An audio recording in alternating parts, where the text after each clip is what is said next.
Okay, Nathan, you're muted.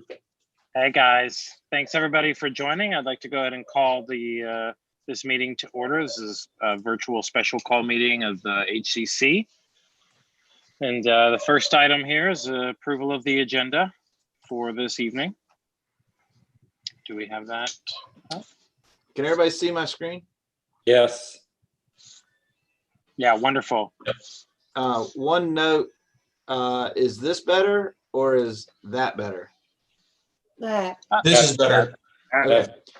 One note is the COA number was incorrect for 236 East Main Street. In your packets, it's 328. Other than that, everything should be the same. Move to approve the agenda as stated with the correction of the COA change for 236 East Main Street. I'll second that. We have a movement and a second. All those in favor say aye. Aye. Any against? Wonderful. All right. I've also got the minutes wrong here on what's shown, right? It should be September 22nd. Right. Yeah. Right. Yeah, there you go. That was confusing. My apologies there. Cool. So approval of the minutes. Does anyone have any points of order regarding these minutes? Yes, Chairman, just a minor change on the Downtown Design Committee. The reveal was October 14th at 2 o'clock. Wonderful. Good. Got it. Thank you. Anything else? If nothing else, and we could get a motion going. I'll move to approve as corrected. I'll second it. All right, we have a motion and a second. Any against? All right. Wonderful. Next up is committee reports.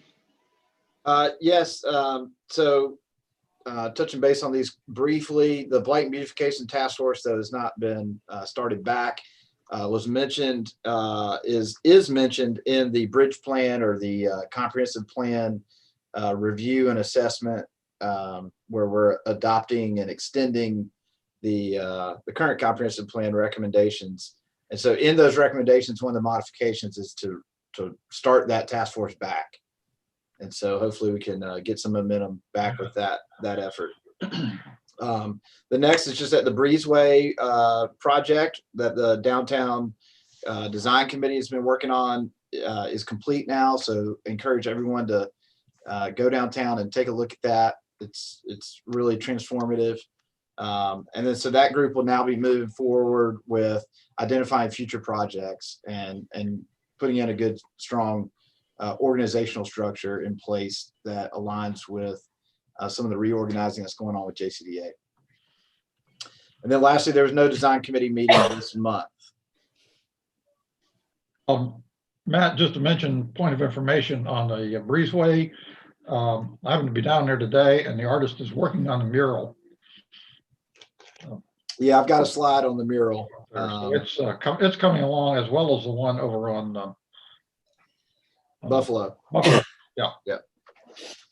Okay, yeah, so going through some of the staff approved COAs, we had this one to remove the blocks, the decorative blocks that were kind of put in after the fact on this house at 708. They continue to do a lot of work over there, and we've had multiple COAs for them. We've got the storefront replacement for the Holidays building. This was came before us for signage for Mulligan's Gaming Pub, and now they're moving forward with some exterior and interior renovations. Looks very exciting. Had a roof replacement, 1101 Southwest Avenue. Moving on to staff updates for inspections. I've put some fresh photos here, but just, no update on the 1888 building. The Henry continues to move along. They're working on the old Sears building now. The steel framing is all up and in place over on Tipton Street. Got a brand new building going up, really exciting. The Breezeway redesign, as mentioned, is done. We're still waiting on the signage for Mulligan's to go up. 217 East Main Street, we had approved a temporary art with chalkboard paint.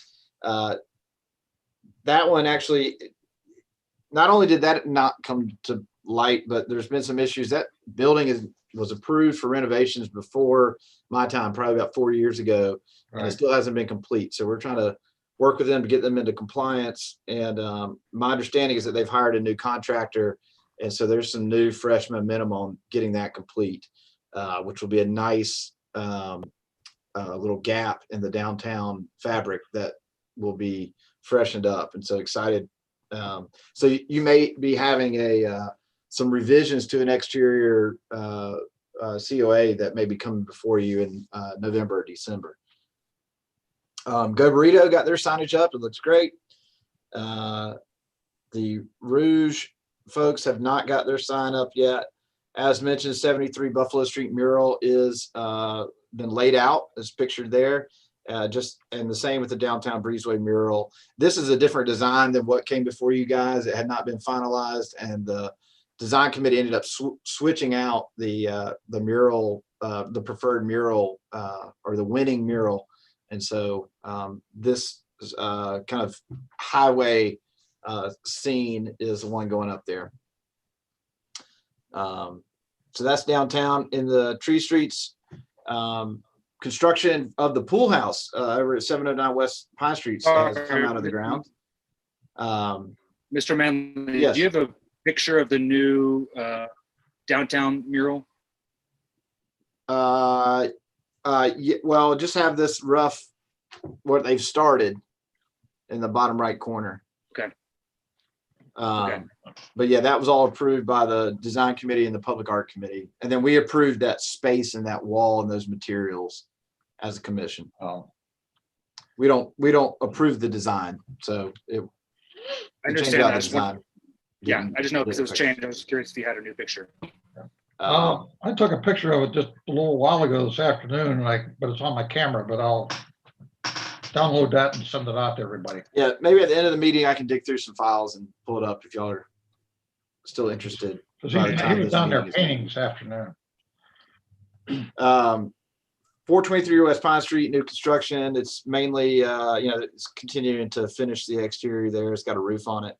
1101 Southwest, the construction is ongoing at the elementary school. I think it actually looks really good. We'll see once that brick facade goes up, how well it matches. Retaining wall at 427 West Pine Street is probably unlikely to ever happen, as that house was sold. They have not started the detached garage construction at 700 West Locust Street, but they did start the Widow's Walk, but they built it too high. And we had several complaints from neighbors who were watching, and we've stopped that work and are advising them on how they need to meet the COA as approved. And then the pool and fence is underway at 1103 Southwest. As far as upcoming initiatives, I don't want to spend a ton of time on this, except to let folks know that a lot of this was built into the bridge plan. My graphics didn't quite work as expected, but the exception is number 4. Well, not an exception, but just that we need to call it out specifically because there's been some email communication about pulling together and submitting a grant application to the state to get funding to hire a consultant that can lead an effort to rewrite the Tree Streets design guidelines. But those other efforts we've been talking about for months were made kind of a priority by putting them into the bridge plan. Chairman, did you want to touch base on that rewrite? Yeah, I do. Yeah, it's definitely something that I think would be good. And I do think that this grant, working on this grant is a great idea. How my understanding is you're interested in taking point. Is that right? Oh, Hal, you're muted. Or he just isn't going to take point. Yeah. Yeah.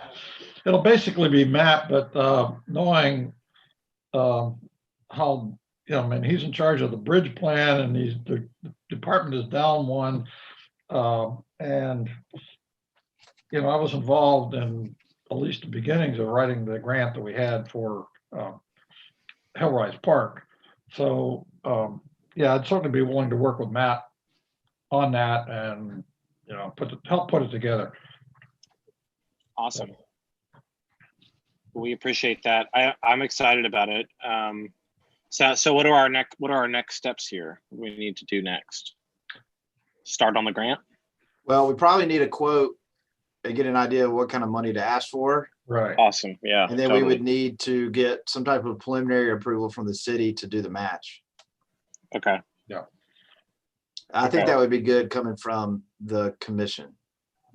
Yeah. Staff. Rough estimate too. I know somebody in an organization who just hired a grant writer for a year for a similar project and was priced out between 32 and 35,000 for that year-long service. So just for folks wondering what a rough estimate looks like, that For was a the grant billing rate. writer or for, Mhm.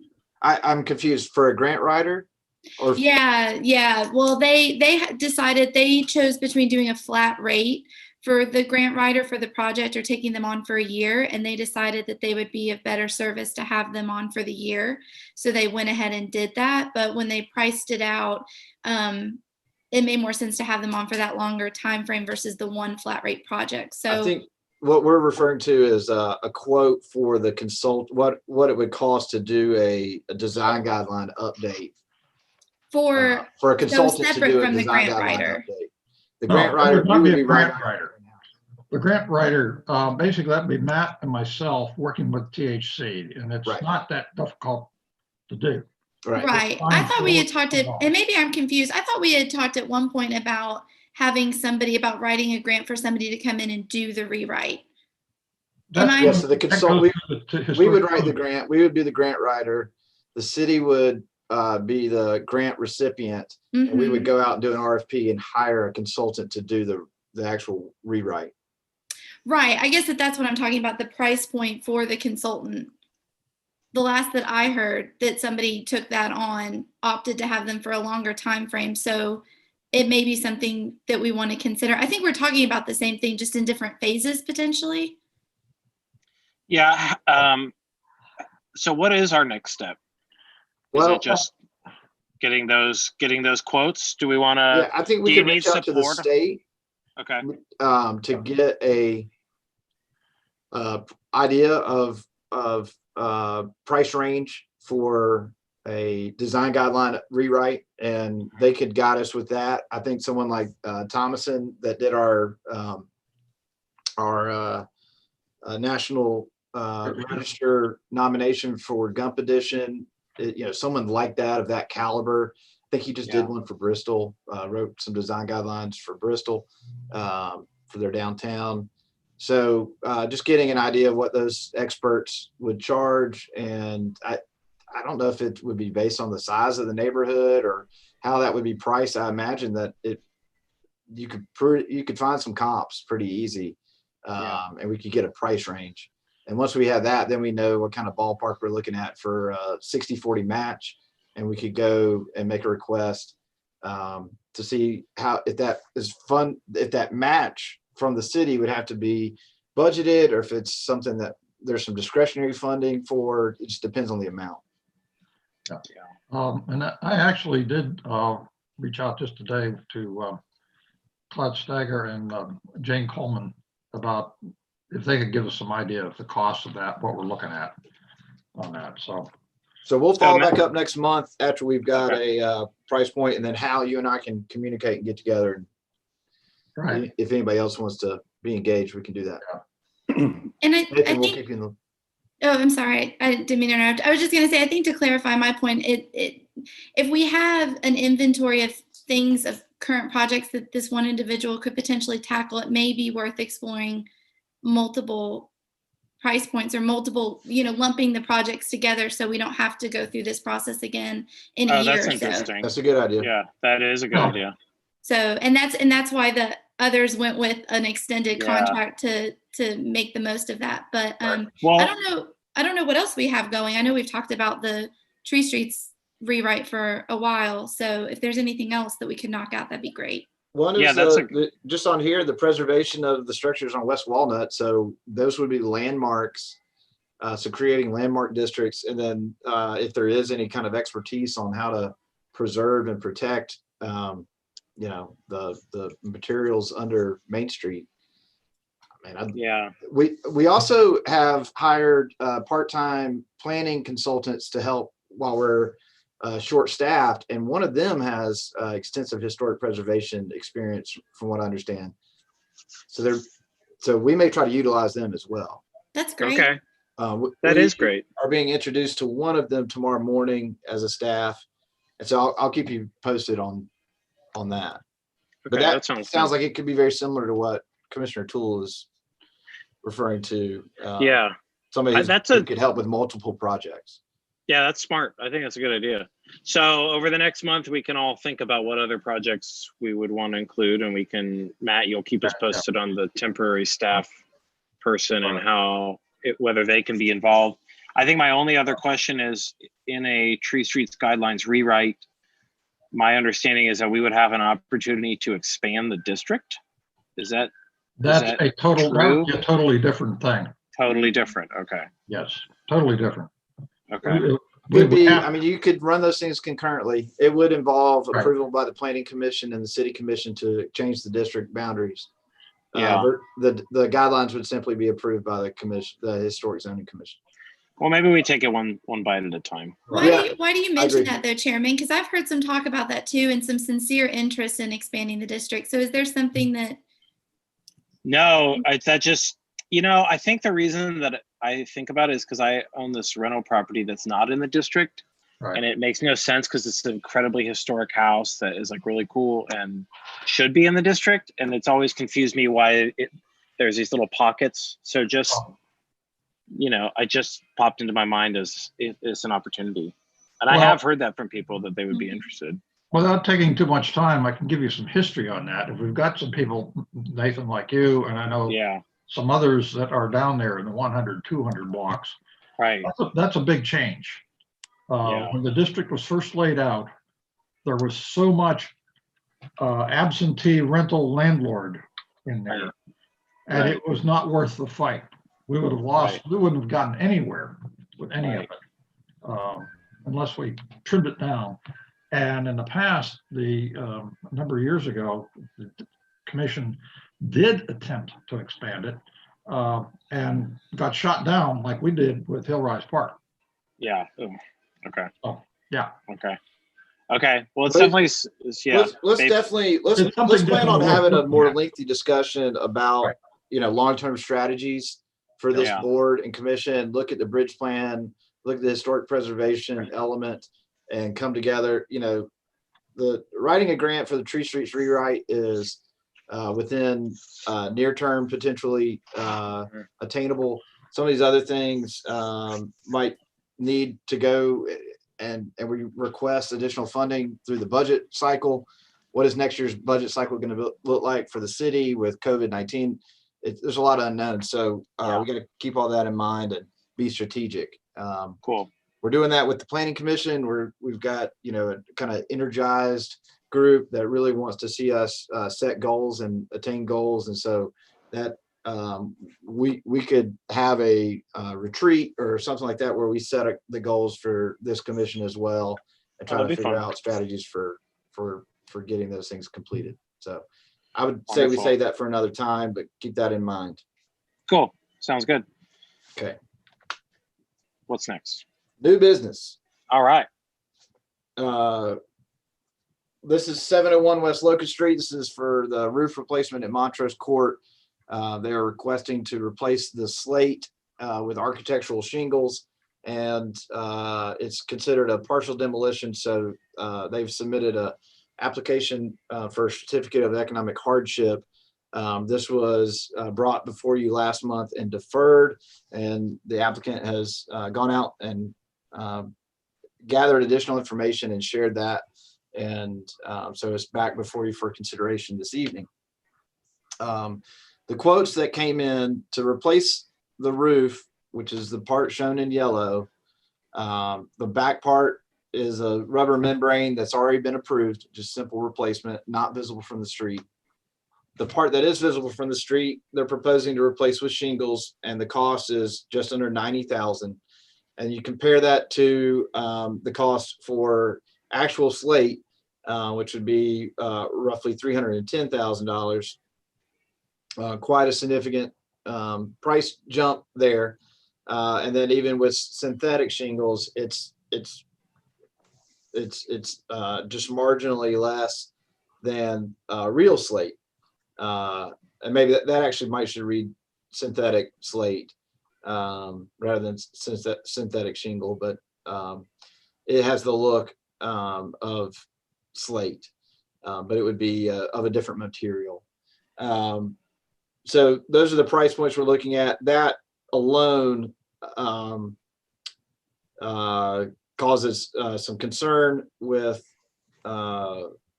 requiring that it be replaced like for like with slate.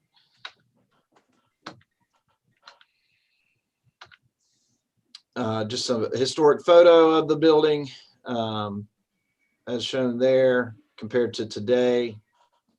A lot of damage that's visible even from the street. So this thing definitely needs to be replaced. And so there's our guidelines for a proposed demolition. And so we've kind of tried to go through this process, and we can have a discussion about the appropriateness of this change out. Both shingles and slate are approved materials, and roofs are recognized as being an important characteristic in our guidelines.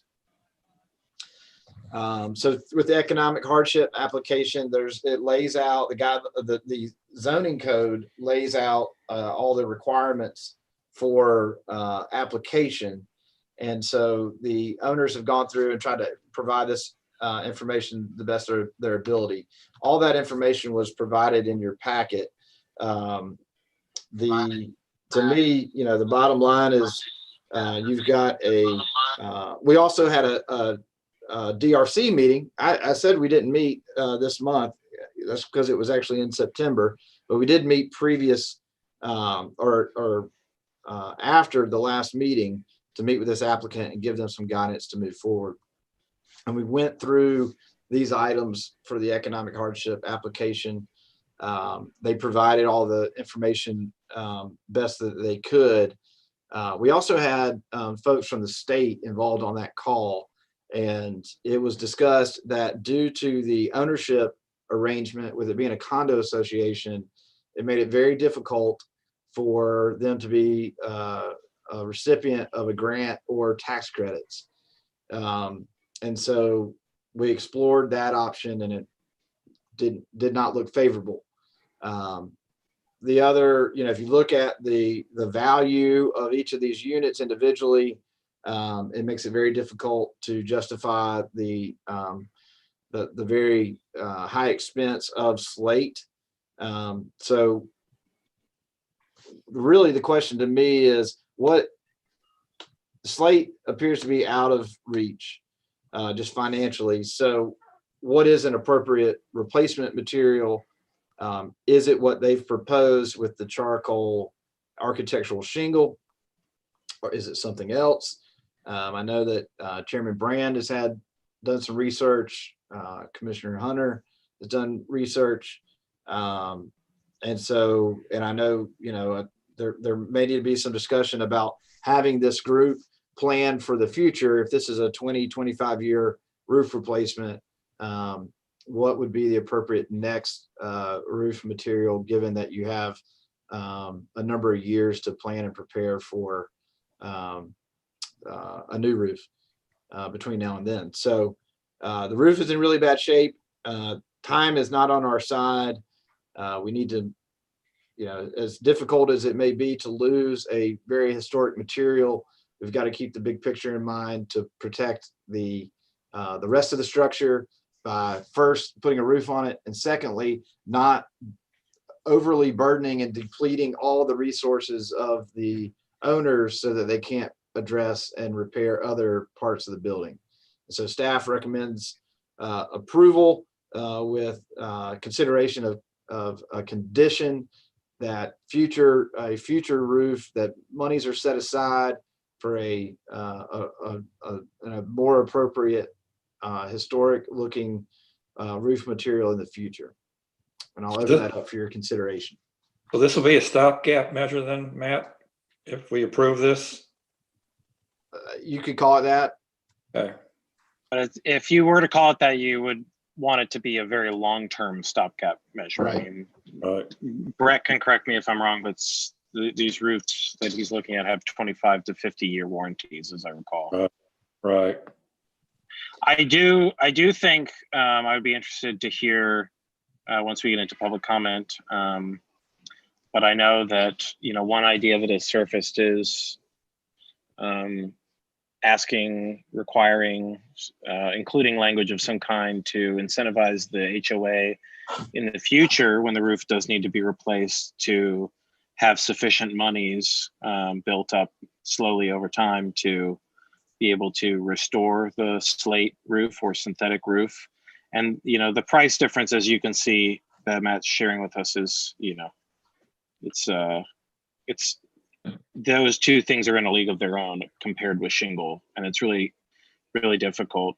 While I have the mic, I'll just say that I got the chance to speak with in researching this, I got the chance to speak with the head of maintenance at the National Park Service location, Andrew Johnson's birthplace in Greenville, Tennessee.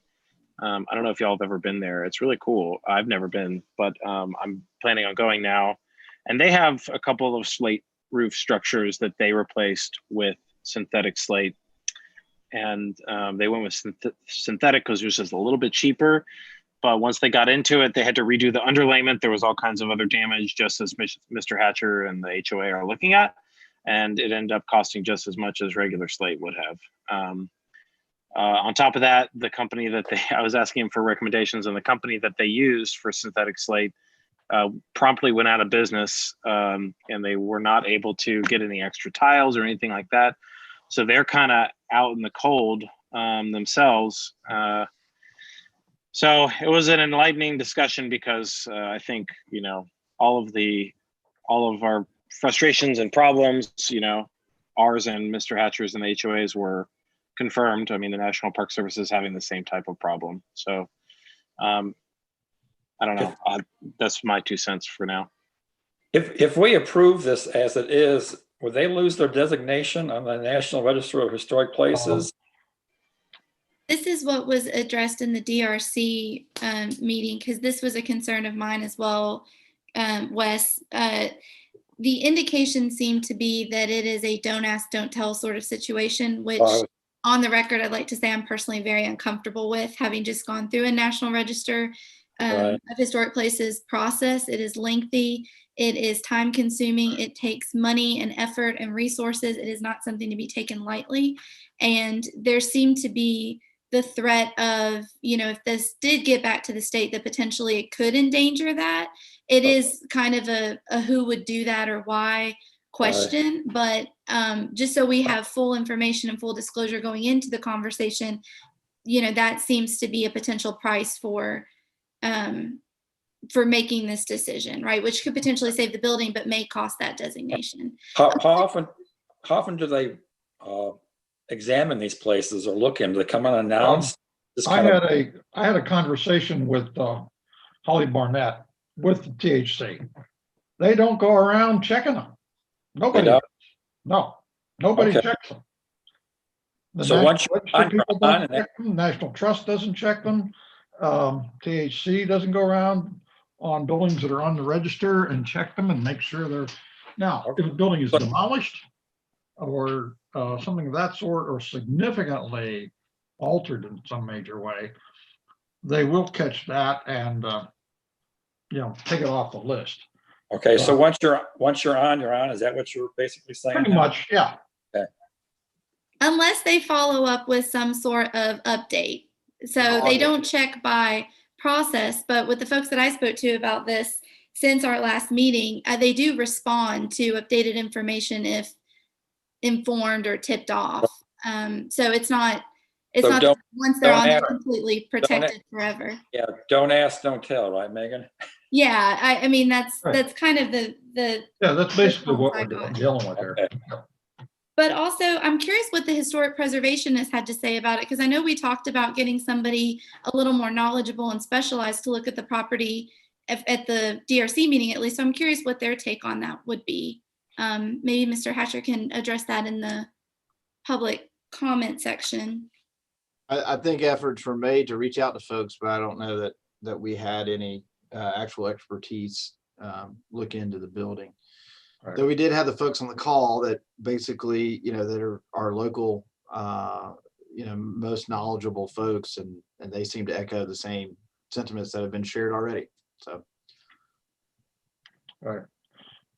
I think too, Nathan, you mentioned something in talking to the people at Greenville, that one of the things that ran their cost up was when they started taking the shingles off to replace them, they realized they had to replace a lot of the underlay and things of that sort. And that is a cost that is going to be figured in on this, because, Right. look at that quote. It clearly states a price for 4x8 sheets, the price for linear foot, which is standard architectural terms in that way. And who knows? I know. I think I told you a couple of weeks ago, Hal, I went had my roof replaced last month, and they found problems underneath it with the felt lining and the plywood. So here comes more cost. Oh, yeah. Well, and I don't know, Mr. Hatcher may be able to tell us in public comment if there's any idea on that. Yeah. Well, if there's not any other thoughts from commissioners, maybe it's time to open the public comment. Do you guys have anything else to say before we move on to that portion? No. Let's go. Okay. So let's go ahead and open the public comment at this time. If you are watching online and would like to get in touch with us, Matt will post a number and an email address. Please don't hesitate to reach out. And if you're on this call at the moment, we would love to hear from you. I know Mr. Hatcher is here. So if you would like to speak, we would love to just chat with the applicant. Just give us your name and address once you hop on. And Mr. Hatcher, if you're trying to get on, you are muted at the moment.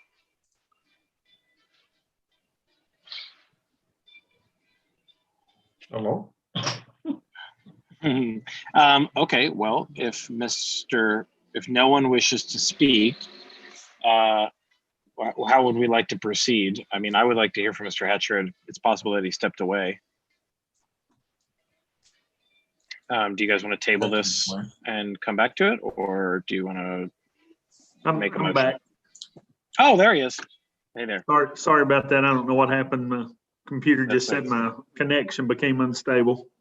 That's fine. Will you just state your name and address for the record, please? My name is Brett Hatcher. I live at 326 Camelot Drive, Bristol, Tennessee, and I own Unit 39 at 701 West Locust Street with my wife in Johnson City, Tennessee. Okay, wonderful. Is there anything, Mr. Hatcher, that we have not covered in our little discussion here? The only other thing is, and we talked about this, I guess, with the Tree Street organization. With what we're doing right now, we've got the cash put back to do the flat part, and we've got about 50,000 on the shingle portion. We are actually going through First Horizon to secure an additional $50,000 so that we've got some extra money in there in case we do run into issue with underlayment. Are you guys able to hear me? Yes. Yes. Okay. My pictures just stopped for some reason. That's probably just as good though. But So we've been working towards getting all the stuff put together to try to get this roof done. If you guys see fit to give us the certificate of appropriateness, and if everybody can come to an agreement.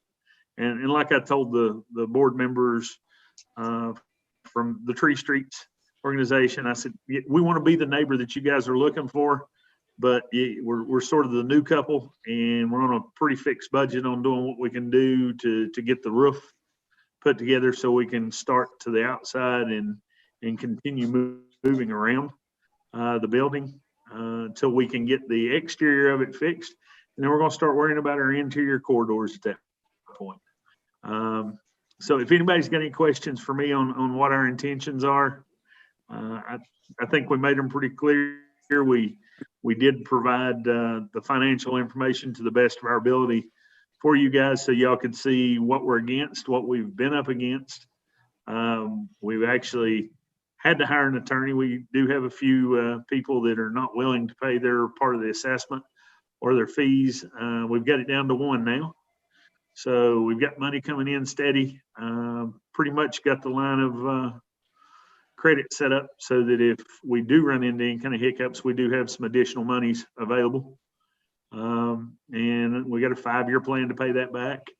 And the other thing that was brought up about the reserve, 2 years ago, when I came in 18, 19 months ago onto this board, we were bouncing checks. We've now got the regular maintenance fund into about the $30,000 range, give or take, depending on what time of the month it is and what bills we paid. And we've got the roof assessment account up to 120,000 right now, with a couple more coming in. So we've moved forward to the best of our ability, and now we're asking you guys to help us finish the project. I got two questions. Go ahead, Liz. I want to know how many apartments are there. I've forgotten. There's 29 units total. 29. Okay. Yeah, it starts on the first floor with 11. Or actually 10. I'm sorry. Starts with 10 and goes up to 39 on the third floor. But it starts at 10 instead of starting at 1. Okay. Since this is a public comment period, can you give it, or you and Chairman Brand give us a brief update on the discussion with the Southside Neighborhood Organization on Monday? Snow.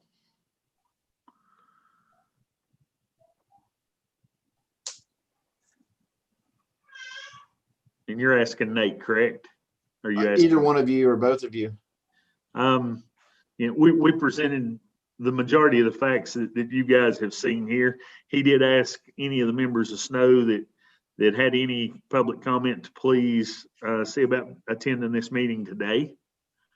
And he made sure he gave all the times and stuff. But it's basically the same kind of stuff that we talked about. Everybody asked, why couldn't it be Slate? What could we do? What could be a little cheaper? Most people were pretty shocked at what the cost of Slate is.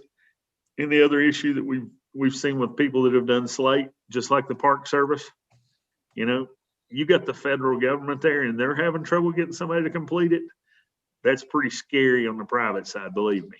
Yeah, I think the examples we've heard of similar roof type projects have all been either federal, state, or even local government projects, and those wallets are, and the resources available to those folks is significantly different than a condo association where the owners are sitting on $50,000 in value each, and so we're not talking about deep pockets here.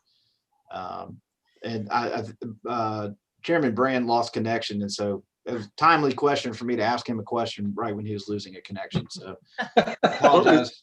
As soon as you guys called me out, that's when my connection. Exactly. So we're on a roll here. We're doing really good. 2 for 2. If it's okay, I've got some questions that are really based on, how to, moving forward here. We've established that, the cost of Slate is really cumbersome and that's really just not available at this point. Same thing with synthetic. I guess one thing we asked last time, and then also with the design committee or the design review meeting, was if this needs to be asphalt, we wanted to see what other options are available with asphalt. And through my own research and and having worked in a number of different asphalt shingle roofs, I know that there's 3-tab, the architectural shingles or the dimensional shingles that you have as your basis here. And then there's also other types that are actually designed to mimic slate. And I see in the application, there's a number of different colors shown, but nothing really talks about what the shingle type is or what what these colors are representing in terms of alternates. So I was hoping you could kind of expand on that for us, please. That was presented by me. They're all the GAF Timberline, lifetime high definition shingles, architectural shingles. Those are the color options available for that shingle type. Okay. And one thing on those color types that are available, due to COVID, there are several colors that aren't even available right now. It's down to about 7 colors, not even the whole palette anymore. Okay. The plants where the plants have shut down, they're only doing the standards. Okay, so did you, because when you look at the shingles that are on the building now, it is certainly not an architectural or dimensional shingle, which is meant to mimic wood, not slate. Actually, the 3-tab is designed to mimic slate. And then of course, that's the low end. And then on the high end, you have shingles that are specifically designed to mimic, a thicker, it's meant to design to mimic slate much more accurately with different thicknesses and shadow lines and things like that. So I guess what I'm asking is, have you explored that or talked to your roofer in terms of getting additional estimates that or options available for that? To be honest with you, no, we didn't. We're worried about getting the roof dried in. These are the shingles that she says are readily available that we can get, that can go in there without any major delays in production. Also, if we put these decisions off much longer, we're looking at another price increase from 5 to 7%. So the 3-tab, when I brought up the 3-tab idea, because somebody mentioned it on the last meeting, I went to her and she goes, "That's a 25-year shingle. Why would you put a 25 on there when it's going to cost you the exact same thing as the 50-year?" And I went, "Well," I said, they're maybe wanting us to try to mimic that." And she goes, "But you're putting an inferior product directly to that building." She goes, "The midline shingle that she has is the sample that we picked. We can talk to them about additional colors. I can talk to them about additional styles. But a lot of the styles are just not available. And she doesn't know when they're going to be available." GAF has shut down several plants throughout this, and they're saying it could be 6 to 8 months on anything real specialty. Okay, have you looked at Certainty? No, I'm not, because the only roofer that actually came in with a decent number for us, this is GAF is what they're certified, and this is what they use.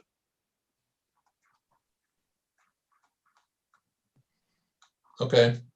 I mean, we're open, Jay, to look at other stuff, but right now, my biggest concern is any additional cost we add to this thing. If they get in there and they find additional wood and stuff like that, we're going to run out of money before we run out of roof if we don't try to keep this thing in control.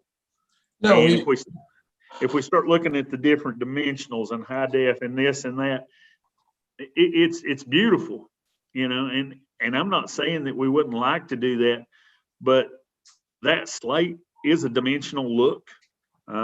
Every time that I've been up around that roof, I've looked at it and it looks more like a dimensional than it does a flat. And that's probably because it's delaminating and getting thicker and coming apart. Well, I'm looking at the picture now and I can just, I just have to just flatly disagree. It's very clearly a stacked shape or a stacked square shingle.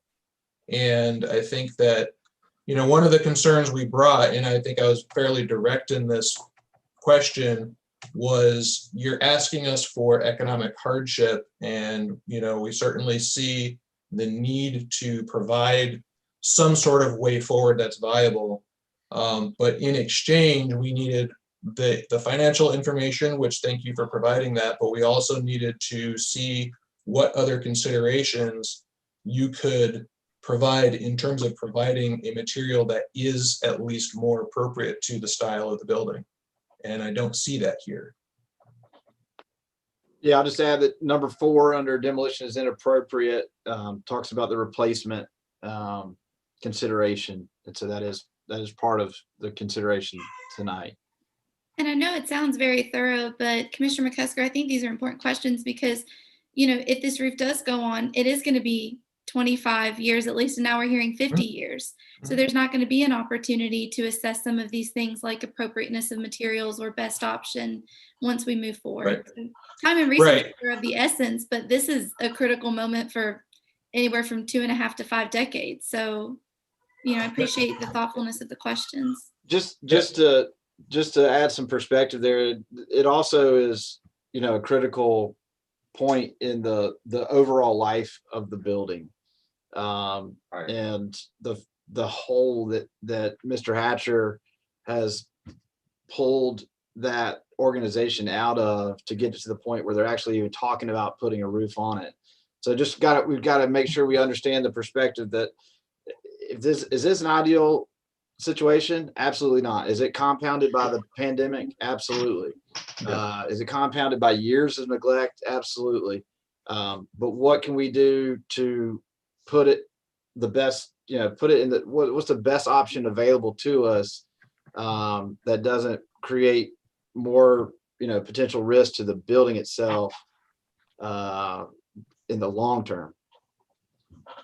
Yeah, and I think, from what I'm hearing, the commission we are very close to feeling good about the shingle, or as good as we can about the shingle situation.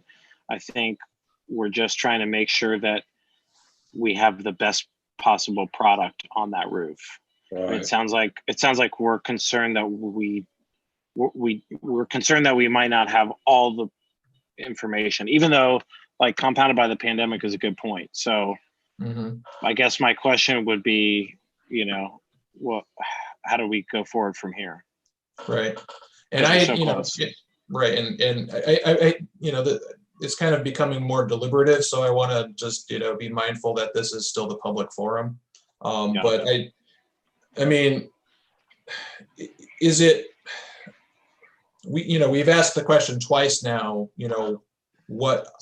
how could you meet us? I mean, we're not even asking halfway, we're, maybe, 20% of the way at this point from, the original, real requirement of what the, of what the historic district requires. But at this point, what you're essentially asking us to okay essentially what you came back with the first time without any movement on this. And you provided, really helpful information to say why the situation is what it is, but nothing really in terms of how we can move forward. Just to clarify again, he did meet with the DRC, which included members of the state, and we've got some opinions weighed in on alternative forms of funding. And so several avenues were explored that did not lead to any other resolution. So we're back here with an asphalt shingle. I don't want to make right. I don't want I'm not honestly, my objection is not the asphalt shingle. I mean, at this point, I think that's, a realistic approach at the, given, where things are. But in that discussion, the question was asked in both meetings, please look at other asphalt options that are still cost effective, but will provide, will make this roof not look like something other than what it is. You put this, these shingles are meant to mimic wood, which is specifically not what this building is. So at this point, unless there's any more questions, let's maybe wrap up the public hearing because I think we need to, we're about an hour into this meeting and Yeah. this is our Yeah, we have second a lot time more on to this go. application. So we need to get close to taking some action. If you don't mind, Chairman, check to see if there's any more public information. I don't mind at all. The only question that I have for the applicant is the one that I was asking when I got cut off. So I don't know. Oh, Did we cover that or did, what was the question? as a representative of the HOA, would you feel comfortable finding a way to, and we don't have to get the language right tonight, but finding a way as part of the COA to require that the HOA put a slate or synthetic slate roof on it, in 50 years? Is that something that you guys would be able to, that you would think is possible? Obviously, that's a complicated thing, but. And just to be real clear about this, I can't tell you that I can get them to pass anything more than what we've done this time. And in 50 years, if it costs $400,000 then, it's going to cost $800,000 in 50 years. I can't tell you in 25 years or 30 years. Can I ask them to put forth an additional reserve toward a new roof at the time that they need to get it and ask if they fund it? Yeah. But, that being said, I don't know what hardships or anything else that the HOA may come through in the next, 25 to 50 years. So all I can do is ask that we build a reserve, and that's what we're attempting to do now. We've taken it from bouncing checks to close to 30 grand in that one account, and we did that in the course of about 2 years.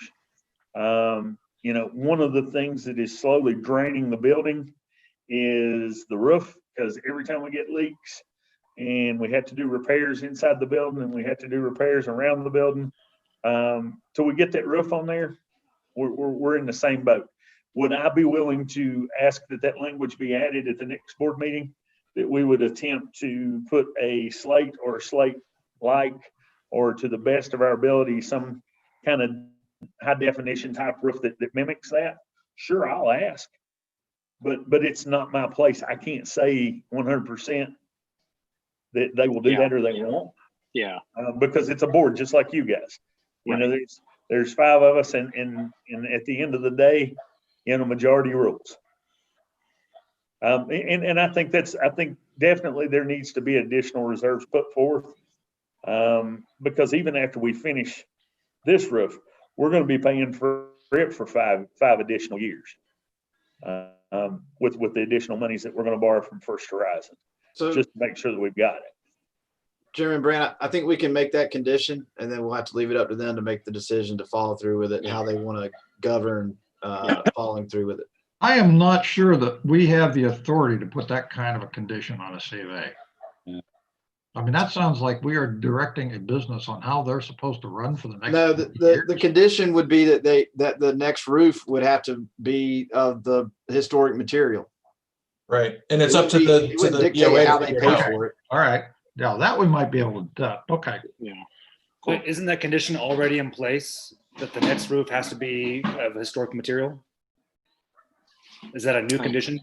No, the original historic material. That's not a condition. Okay. All right, well, I'll go ahead and close the public comment at this time. Thank you very much, Mr. Hatcher, for your comments. And I guess I'll just ask the board how we'd like to proceed. If I may, just based on the conversation that I'm hearing, I would advise that, that there's either a motion to approve or another motion to defer and have the applicant and his roofing expert specialist meet with the DRC. That was something that was left out. That seems to be the crux of the conversation I'm hearing, is the appropriateness of the replacement material specifically. So if there needs to be additional conversation about what that material is and what options are available, sounds like we're missing a voice in that conversation by not having the roofing folks available here. So I would either, I would propose that you consider both of those options, either going ahead and approving this based on this being the available material that's around and what's been proposed, or exploring other options specifically on the material. And you could still do a conditional approval tonight with the giving the authority to staff to approve the final material after the DRC is met with the roofing specialist, and with the condition that at the end of the lifespan of this roof that that they are held to replace it with, to go back to the original roofing material, which was slate or synthetic slate. I feel like, Yeah, oh, go I'm ahead, sorry. Megan. I feel like it'd be so much easier to move forward and to not defer and to make a decisive decision if we had those material options that came up in those prior meetings. I don't know about you, I would feel much more comfortable just calling it a day and making a call. I think Commissioner McCusker raises some great points, because that seems to be a pretty critical omission. The question doesn't seem to be whether or not we are leaning towards approving a shingle roof. It's just specifying that particular product, and that's a pretty key piece if that's going to be the thing that goes up there. So I know we all want the same thing. I know we all want them to be able to move forward and get this done. It's just, it's hard to have another meeting about it without having, you know, those answers right in front of you to make that call. So it's tough. Yeah. I mean, I would love to hear what you guys think, but I would feel very comfortable with a motion for approval conditional on material approval by the DRC after a conversation with the roofers.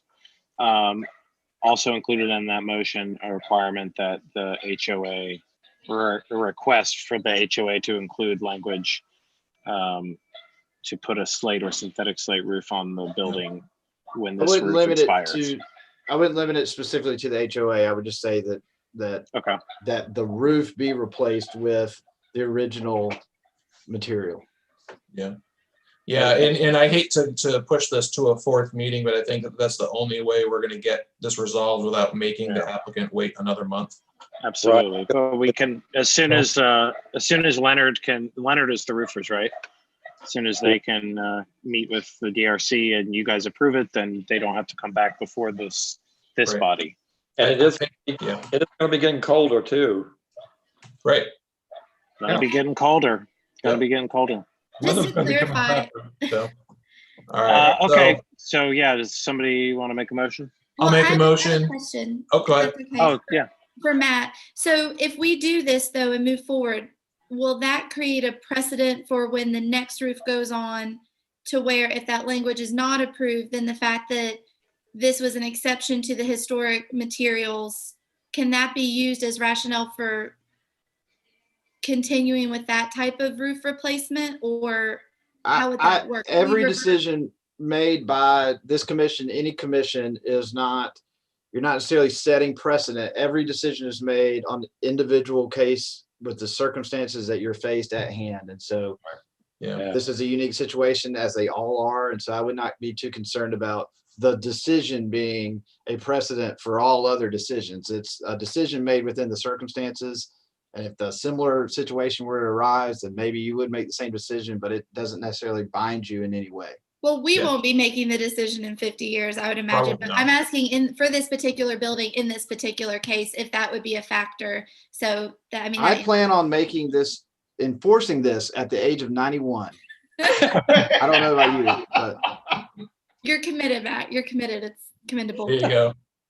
No, I think to that point, though, I think it kind of speaks to the credit of the applicant that, they've pulled this building and the HOA out of literal and financial holes to even be able to be at this point for us to deliberate this. Yep. And I think, we're so close to getting it right. And I just want to make sure that we have the ability to do that with the right information. But I certainly don't feel comfortable just saying, yeah, if you can't do the most expensive one, then just do whatever you want. It's just not how it works. So you have a motion ready, Commissioner McCusker? Yes, I do. I'd like to motion for conditional approval that the final selection would be approved by staff following a meeting with the design review committee with the applicant and the roofer to discuss product options, and that once this roof is installed, the next roof installed would have to be the original, or mimicking the original material, whether it be slate or some sort of slate alternative. Well, You're I'll muted. second it. Oh, there we got a second.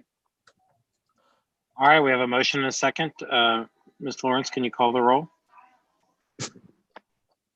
Commissioner Bielska, Yes. Commissioner Forsythe, Yes. Vice Chairman Hunter, Yes. Commissioner McCusker, Yes. Commissioner Toole, Yes. Commissioner Whitfield, Yes. Chairman Brand. Yes. Motion approved. Wonderful. Thank you so much. Can I ask for a 2-minute recess? 2-minute recess. Thank you.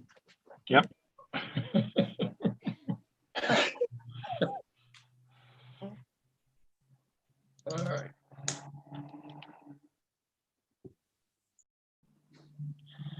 So Ben, where are you at this point? I find myself in Moab, Utah today. Oh, okay. Gorgeous out there. You all having a good time? We're having a great time. Yep. Unfortunately, today was a travel day, so I pulled in about 10 minutes before the meeting started. I haven't been to Moab in a long time. It's changed quite a bit, but it's beautiful and it's hot as blazes right now, which is crazy because I think we're supposed to get snow here on Monday and a high of like 28 degrees. Wow. Wild weather. We're having a great time. Yeah, Utah is one of my favorite states. It's really great out here. The beer is not very good, but everything else is great. Okay. How are things in Johnson City? It was lovely. The weather is unbelievable. Yes, Good. We'll just leave it at that. The weather's good. Yeah. right.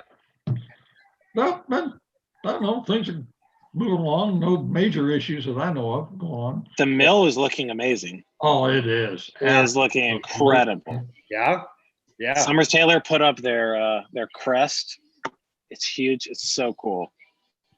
And Let's they've get- also they also put a sign across the east end of it that says Model Mill, Flour Yeah. and Peel. Oh man, Yeah. someone give me some pictures. I'd love to see it. It's cool. I guess we're on schedule to be finished by 2026. Yeah. Nicole, do not write that down.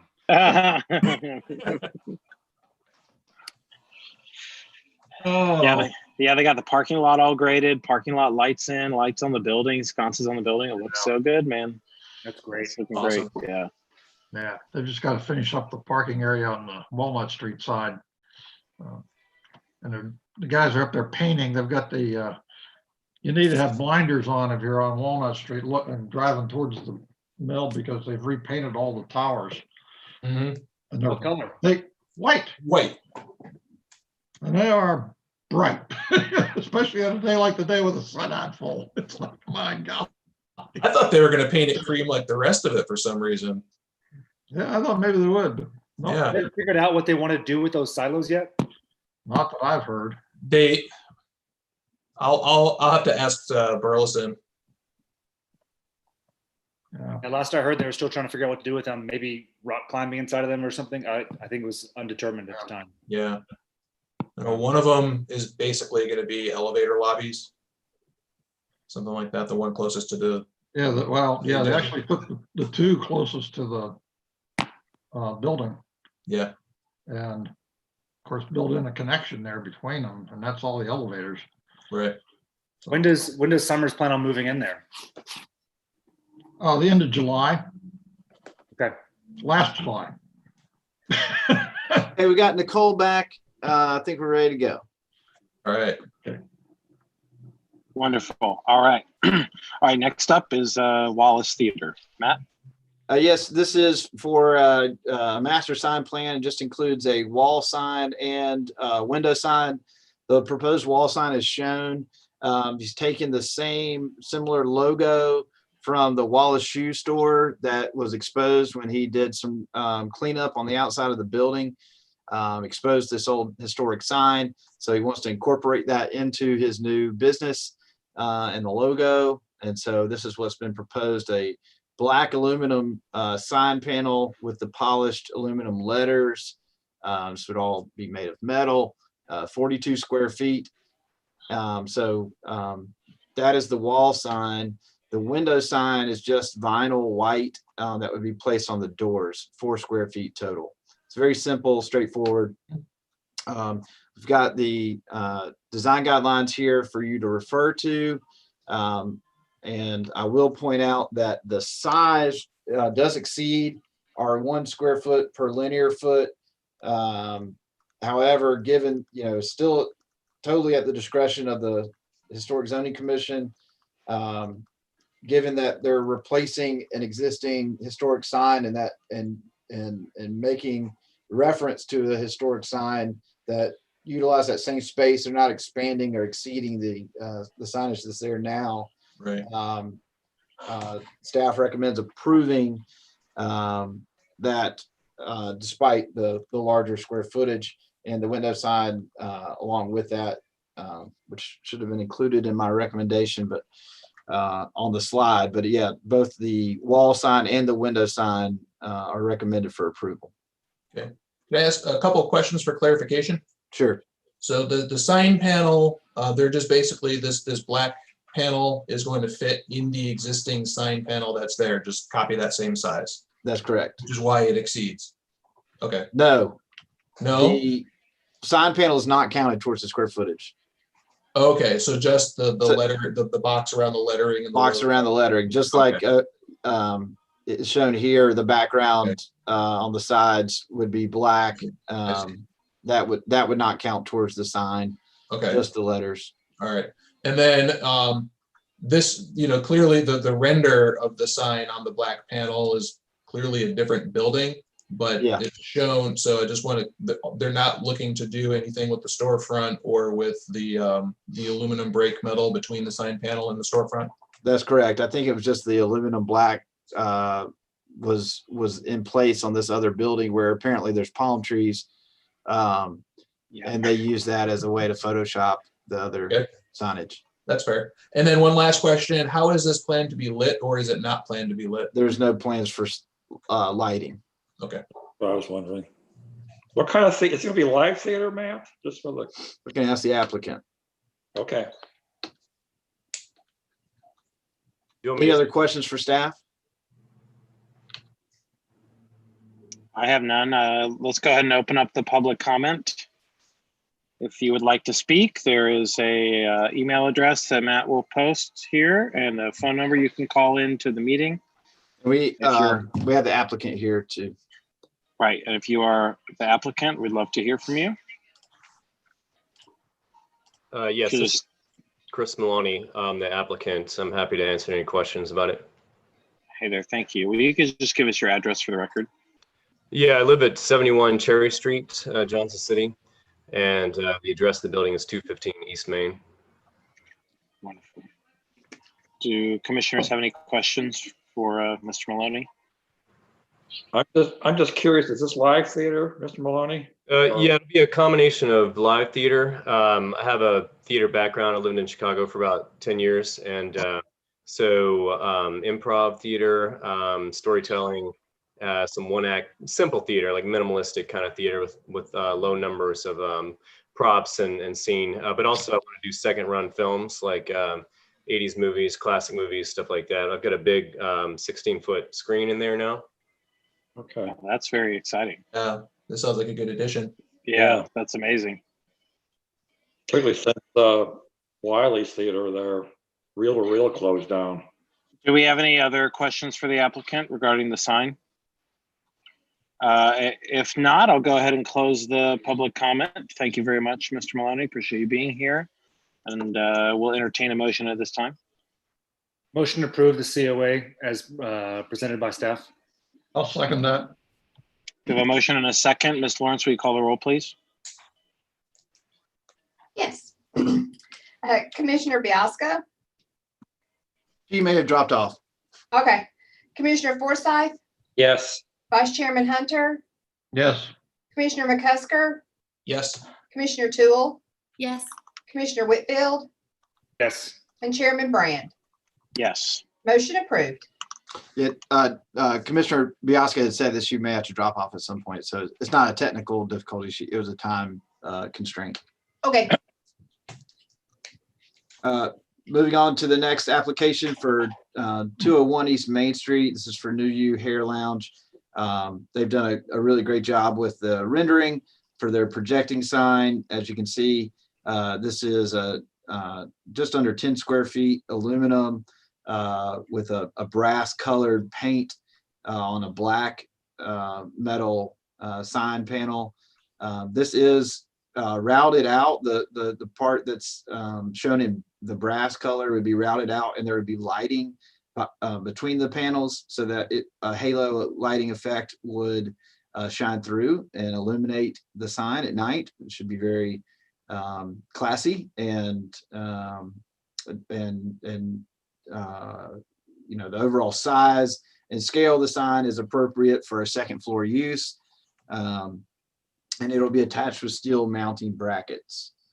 And this is a first floor entry to a second floor unit that is adjacent to Freiberg's, which is the first floor use on this building. Again, I've got the design guidelines for your reference here if needed. Other than that, staff recommends approval. It meets all the design guidelines and the requirements for the B2. And it will be halo lit? Yeah, so the light will illuminate through the parts that are shown in brass color will be routed out. And so the light will illuminate through that and shine on the brass coloring. And so you will not see the light source, and it will not be shining through any kind of acrylic or plastic. So that's what we kind of consider a halo lighting or indirect lighting. Okay.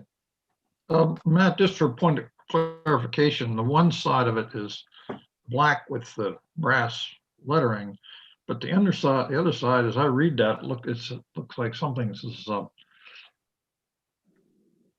the left side and the right side. Are they going to be two different colors? One side of the sign as opposed to the other? What are you looking at there? I'm looking at the drawing that you have on your screen there. You've got a black one, and on that drawing, under the black, it says the right side. On the other one, under the white, it says left side. I think the left side is showing a diagram of how it works inside. Yeah, That's what I was wondering. Yeah. yeah, like a section view. And we've got the applicant here if we want to open up the public Yeah. hearing and ask questions. Yeah, I was just asking for clarification on that, basically. Jonathan should be able to answer that question. Yeah, that is correct. It's just a orthographic kind of view, just so you can see inside of it what it was. And actually, the right side and left side should be transposed, considering it's on the left side of the page.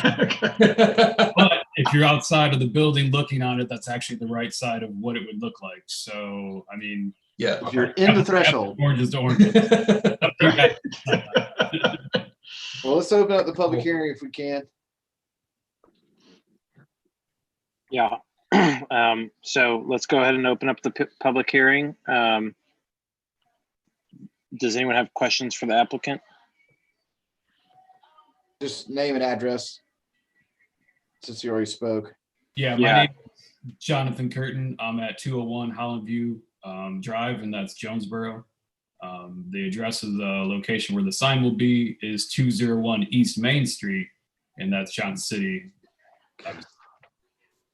Jonathan, do you have any plans for window signage at some point, or are you just going to keep it the projecting exterior sign? No, I mean, we talked about it, but I think given the second floor is really, the only options that we would have, we're not really going to put that through, because you would be able to see it from the inside, and that's not really what we want to showcase.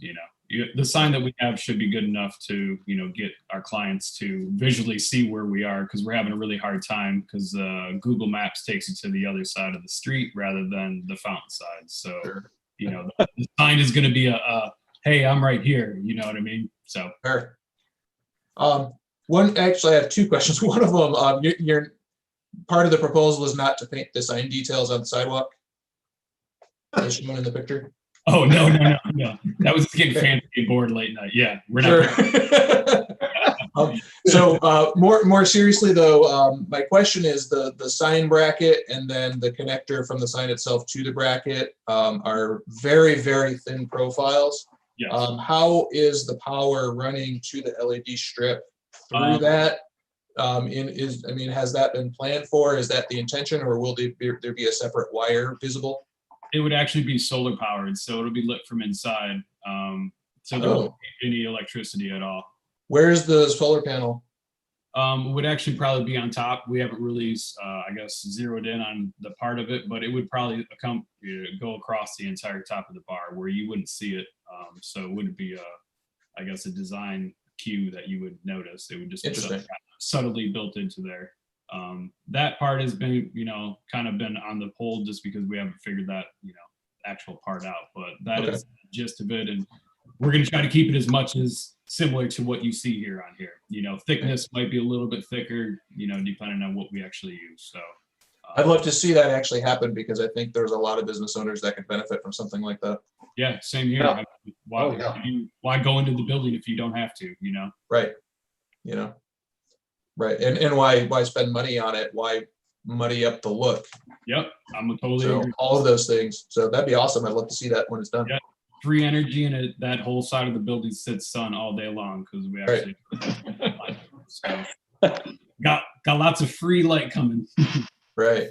The last, I guess the last bullet point here says flag mounted over entrance door. Is that the sign, or is that something else?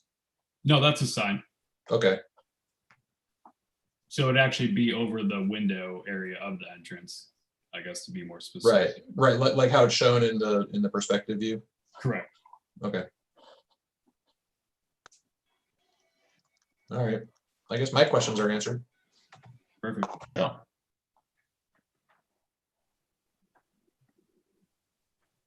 I would move approval on it. Let's close the public hearing Oh, okay. again. Yeah, right. Yeah, let's go. We'll go ahead and close the public hearing, and thank you, Jonathan, for being with us. No problem. And public hearing is now closed, and we can entertain a motion. Okay. I'll move approval. I'll We have second. a motion. We have a motion and a second. Ms. Lawrence, will you call the roll, please? Commissioner Forsythe, Yes. Vice Chairman Hunter, Yes. Commissioner McCusker, Yes. Commissioner Toole, Yes. Commissioner Whitfield, Yes. and Chairman Brandt. Yes. Motion approved. Wonderful. Okay, moving on to 236 East Main Street. This is a request for signage. It includes a few different parts. One is a under awning sign that would hang on the front door and at the back door, though the applicant only has one sign at this time. This is as photographed and shown here, is a wooden sign that was found. It's more of a decorative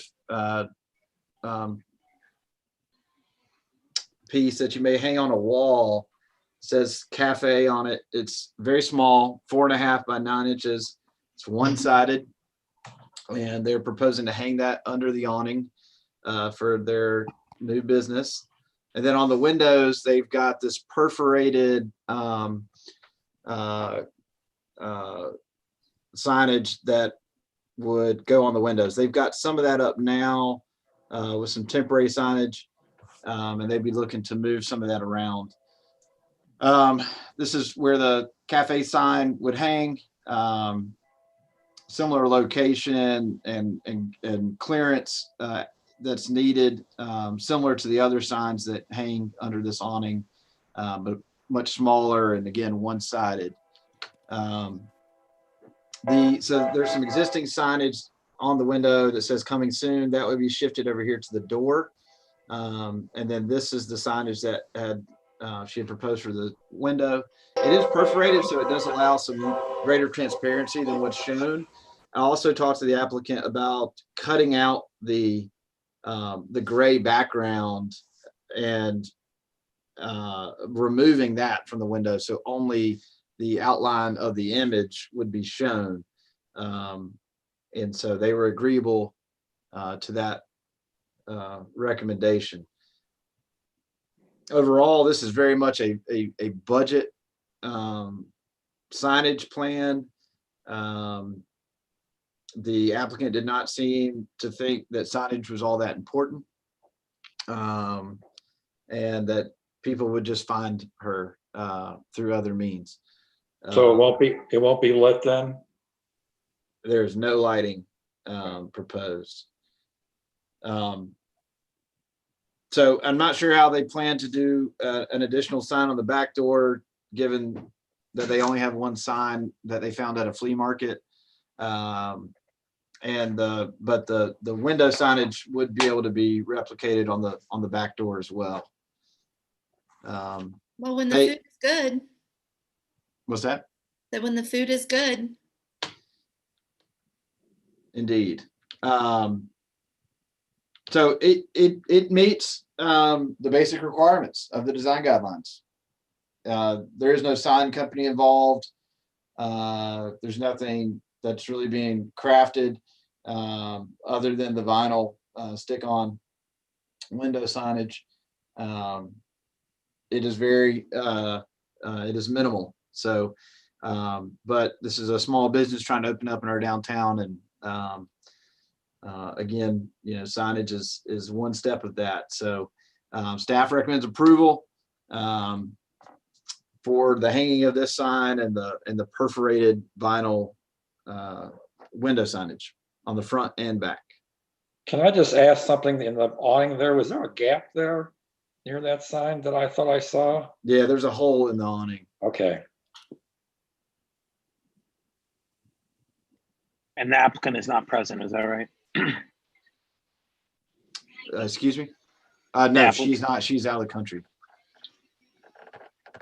I didn't know that was allowed right now. She tested negative. Oh, okay. I was gonna say, I've been trying to leave for a long time here. All right, well, let's go ahead and open up the public comment in case anyone is listening. Matt will put up a number and email address on the screen. Please contact us. That being said, unless we hear from someone, we can start our deliberation here. Do you guys, do you have a motion, or would you like some discussion? I've got a couple staff questions, actually. Yes, thanks, So go ahead. we could just fit that into deliberation. This early in the year, this property came up for approval for certain elements, and one of them was painting the front of this. Is that still an active application, Matt, or is that no longer on the table? This applicant has not shown any interest in painting it, so it would be up to their discretion. If they wanted to paint it, that they would still be able to do that for the next however many months until that COA was exhausted or Okay. no longer valid. Sure. Okay. And then the next one is kind of procedural.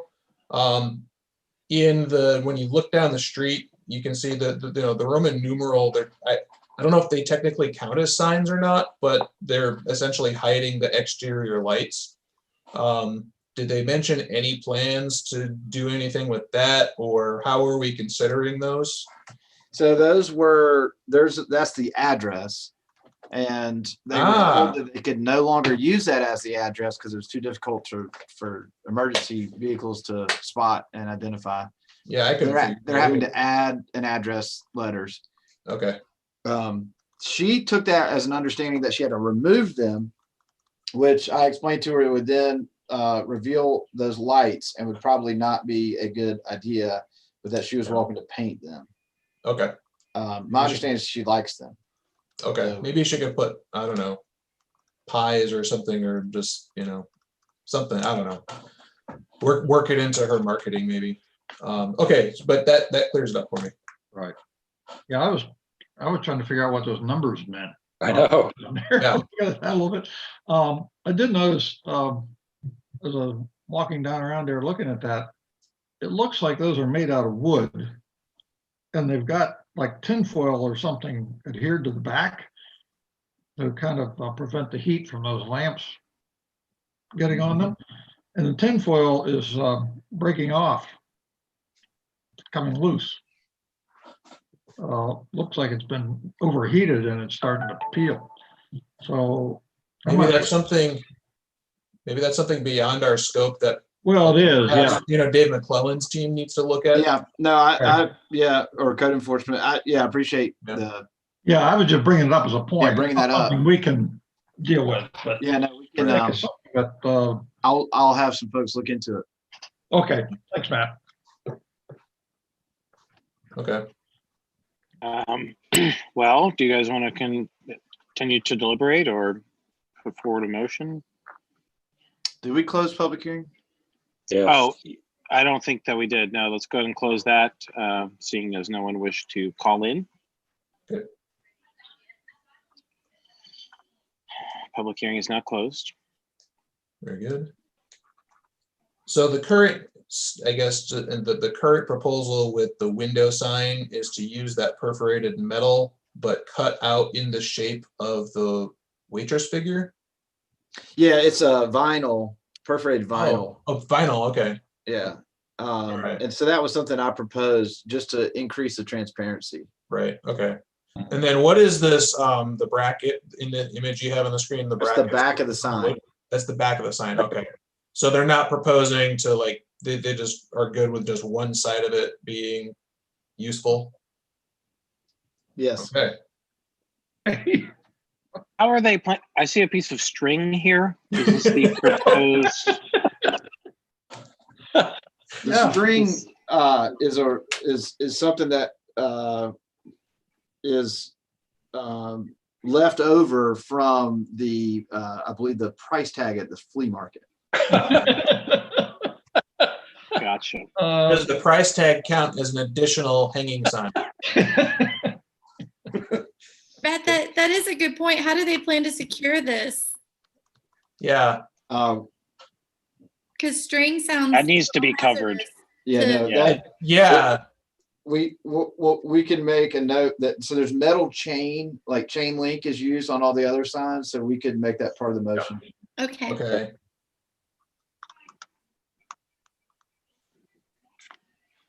I mean, it There's some seems there. There's some, let me go back real quick, just so you can, might be able to see it in this picture. That's an existing chain on the left side. The other side's broken off. Okay. I mean, to me, it seems that there's nothing about this proposal that, you know, violates the, you know, the requirements. Commissioner Hunter, do you have any thoughts? Well, I kind of agree with Jay. I don't know that it violates any of the of our requirements. You know, I'm not sure from a marketing standpoint that it's very good to have a sign up there that's only readable from one side. Yeah, that's the thing. You've got people walking up and down the sidewalk, and they're going to be coming from both directions.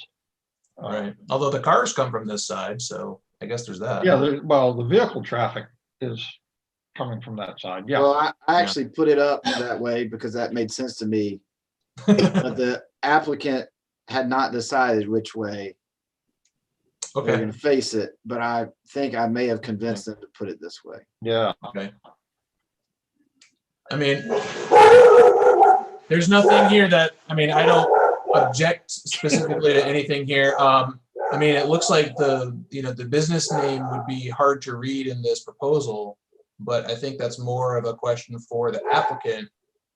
I would be a little bit more concerned that if they change, if, you know, they decide they need more traffic or the sign is not effective, that, you know, if maybe to reiterate that if they need to change it, they have to come back to us. They can't just change it. Because I quite honestly see that being pretty likely because it's not as impactful as it really ought to be compared to other signs. Yeah. We will communicate with the applicant Yeah. their requirements. Wasn't she written up in the paper a week or so ago, Matt? I believe this. I did see an article in the paper. Yes. Yeah, there was an article in the paper, Her mother were coming and going to get her together. mother or putting this together. It's a 50s type diner, I believe. Okay. Would this be appropriate for the applicant to meet with the design review committee to go over this? I don't know that we need to do that. Yeah.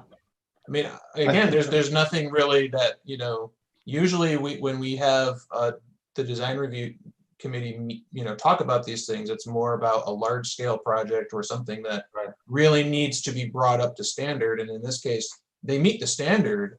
They do meet the standard. I guess it's just not our place to decide their marketing strategy for them beyond that.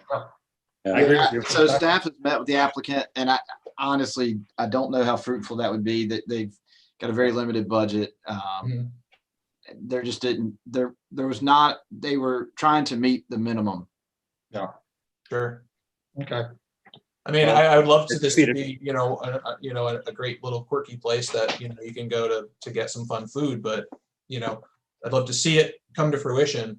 And it also, and if it does become a good place, I'd love to see it stick around. I'd love for it to have that marketing that it would need to do that, but I can't make any other decision beyond that. And probably none of us really can. No, I think you're on the right track here. This needs to kind of be based on what's been presented to you and kind of leave out any, emotion or feelings about from a marketing standpoint. And that's a difficult fine line that this body has to walk. But it's one that's really important. Yeah. So I'll motion to approve. I'll second it. Wait, are we saying in the motion that the attachments are going to be those chains? Do we need to add that or? Yes, thank you. Yeah, I think we should. With this, right, with stipulation, motion to approve with stipulation that's a secure attachment method is used for the hanging sign. Sans strings. Yeah, I'll second that.